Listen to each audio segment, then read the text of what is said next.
Hello ladies and gentlemen, welcome back to the Force Feed for this Monday, January 30th. Today we will be discussing EverQuest goes free to play, Kurt Schilling defends the Reckoning's online pass, the future of strategy games, and FPS multiplayer sets a world record, and Sony likely to be the last to unveil their next-gen console.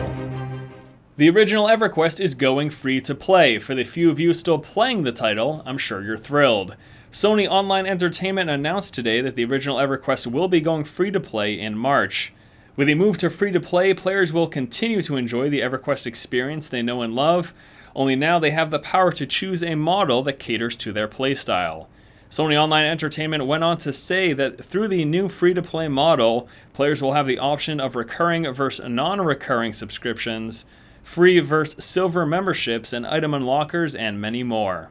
So it does look like they will be following the general layout of most free-to-play MMOs and having various types of subscription models and also having a free model, although if you do happen to play the game for free, typically you don't have full access to all of the content or all aspects of the game. Again, I'm sure very few people are actually still playing the original EverQuest. I also find it funny that the original EverQuest went free to play after EverQuest 2. We reported not too long ago about EverQuest 2 going free to play. Either way, I'm sure there are a few people playing it, and I'm sure those few people are excited about the move.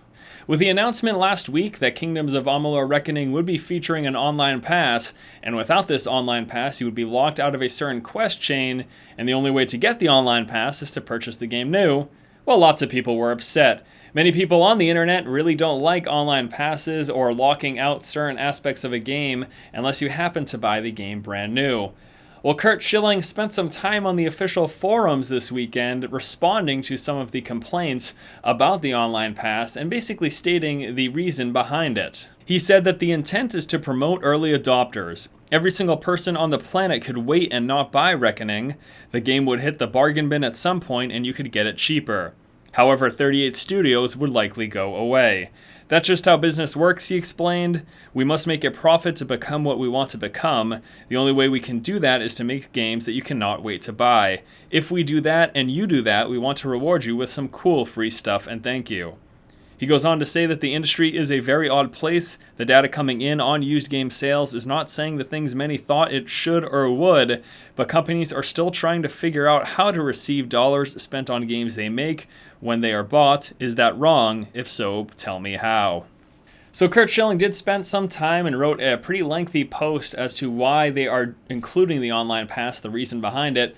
One of the major driving factors he's saying is not so much that they're trying to be greedy and make extra money by forcing the sale of new games, but that unless new games are bought, the studio could go under. And this is something that I definitely want to bring up and people have to realize. I know everyone likes to think that all gaming companies and studios make millions and millions of dollars and they just stay in business forever. But that is just honestly not the case. Studios go under all the time. I mean, look recently at the announcements from THQ and all of the layoffs that have been taking place as a result of them having to shifting their focus in business. Well, the reason this is happening is because of less than optimal sales on games, specifically people not buying new games or waiting a bit and buying the used games. Companies don't make the money, and as a result, studios, they do go under. It does happen. It happens more often than people would certainly like.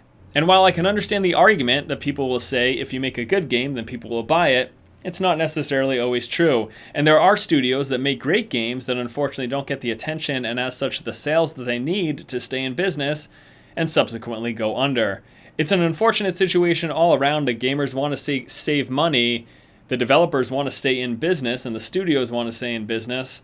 But it's not always working out the way they want it to. They're trying to kind of respond to this by making an online pass, but some people also have an issue with that. The question is going to be, what do you guys think about the online pass? Do you agree with what Kurt Schilling responded to? Do you agree with any of what I said? Or do you think we're all nuts? In an article over on Game Informer, you can take a look at an interview with Sid Meier in which they discuss the current position and future of strategy games. Now, Sid Meier is the Director of Creative Development at Firaxis Games and the man who worked on the Civilization series. In the interview, they discussed the state of the strategy genre in today's shooter-drenched market. Now, what do you guys think about strategy games in the current market? We are seeing a lot of shooters and a lot of action games, and not so many RTSs and strategy-focused games. Obviously, you've got big things like StarCraft and something that I devote a lot of my time to, but overall, you take a look at most of the games being released, and strategy does seem to kind of be falling by the wayside. Do you guys think that strategy games have a place in the current market? Would you like to see more of them, or do you think they just don't belong? Over the weekend, software developer Much Different set a Guinness World Record by having 999 simultaneous players in an FPS. The record was set using the company's Picotech technology, and although it may not have been the best looking or greatest gameplay, hosting that many players in an FPS is quite a feat.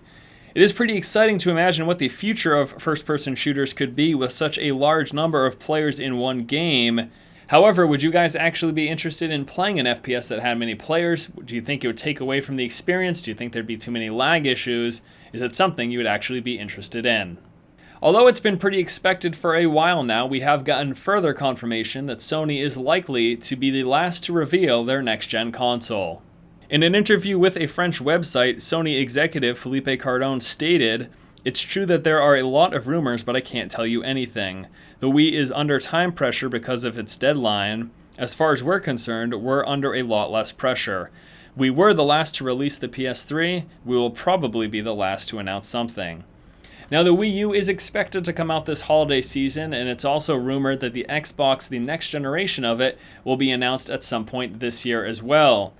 Now, what do you think about this release timeline? If we're going to see the Wii U at the end of the year, and let's say that the Xbox is announced sometime this year and releases early 2013, the PlayStation, the next generation of that, is likely to come out sometime after that. Do you think that will hurt Sony and hurt the PlayStation sale coming out so late? Or do you think it's going to help them in the sense that they're likely to have a superior product, better technology, and better overall capabilities? And I'll be wrapping up today's episode with a community question. If you have a question that you would like answered here in the Force Feed, please send it to theforcefeed@forcestrategygaming.com. Today's question comes from Steve. He says, "Hey Force, I was wondering if you were going to be picking up a PS Vita when they come out next month. I checked out the specs and it looks to be in the sweet spot for being able to run Diablo 3 with little to no additional adaptation. Since Blizzard is considering putting D3 onto consoles, what do you think about it coming to a handheld market like the Vita? Do you think that would work?" Well, honestly, I would say that it wouldn't be too far-fetched that it could come out in the Vita. I do really think I will be picking up one of these. Besides phones, I really haven't had much of a handheld device in quite a while. In fact, not since the Game Boy, to be honest with you. But the PS Vita is shaping up to be quite nice and something that I am interested in. Now, we do have to keep in mind that a game very similar to Diablo, which was named Ruin, now currently named Warrior's Lab, will be coming out on the PlayStation Vita. And it's so similar to Diablo that I wouldn't imagine that it would be, impossible for Diablo to come out on the PS Vita. The next question would be, will Sony allow it? The fact that it is very similar to the up-and-coming Warrior's Lab might mean that they don't want the competition on their own handheld, and they may just deny Blizzard from being able to produce it on the Vita. Alright guys, and that is going to do it for this episode of the Force Feed. As always, if you like the content, please subscribe. Stay tuned tomorrow for another episode, keeping you up to date on all the most recent gaming news and announcements. Once again, this has been Force, and you've just been force-fed. And yes, I can blink. See?